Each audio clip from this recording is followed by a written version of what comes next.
As daylight starts to diminish this time of the year, you may find that your mood is dimming a little bit as well. About 1 in 20 adults has seasonal affective disorder, which is seasonal depression, and millions more experience a milder form of the winter blues.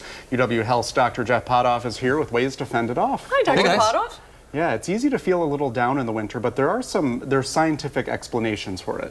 Yeah, they think with seasonal affective disorder, there's two theories. So one is called the photoperiod theory, and that's where as we get towards winter, there's more darkness. We know that melatonin is more actively secreted from our brains when it's dark, and people who have suffer from seasonal affective disorder, you can actually measure more melatonin.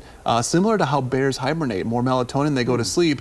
We don't sleep, but we kind of feel down and maybe a little bit depressed. The other theory is phase shift. So basically, we kind of switch our circadian rhythm, and it's darker longer in the morning, which sometimes makes it hard for us to kind of get up and going, which then leads into some of the treatment, which can be, light to kind of like make your body think that the night's not so long and that it's not so dark when you wake up. That's so interesting. If you start to feel a little melancholy at the change of seasons, it's a real thing. It's not just in your head. No, right. And there's people who have depression who will get worse in the winter, but there's people who typically don't have any kind of depression who will say, you know what, like I just don't feel quite right as we get into fall and winter. I read an article, and I can't remember which publication it was in, but it was saying that light therapy, that you should start doing it now to get ahead of it. Is that something that you'd recommend? Yeah, I think certainly, let's say in previous winters you've felt this way. You certainly don't want to wait until you're feeling really bad. Usually about now, this time of year, you want to start exposing yourself to that light, typically in the morning. The studies suggest that morning's better than any other time of day.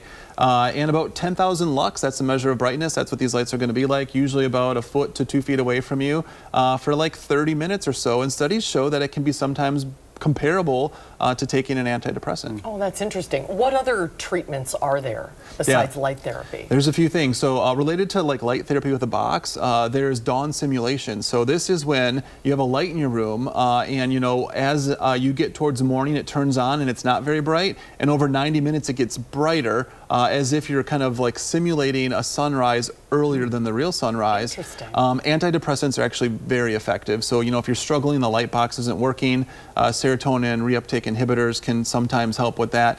And then you want to do other things like make sure that you're, going to bed at a regular time, that you're avoiding screens in the room, keep things cool. A lot of people with this will sometimes have trouble with insomnia, they can't sleep. So you want to make sure that the environment's, good for that. And you can't just stare at your refrigerator light when you're looking for a snack, right? You need to pick a good lamp. I don't think anyone's done that study, but I would suggest maybe getting a light meant for this. And if you have any questions, talk to your primary care doctor, a psychiatrist, a therapist. They should be able to give you some tips. Yeah, very good. Thank you very much. Yeah, you bet.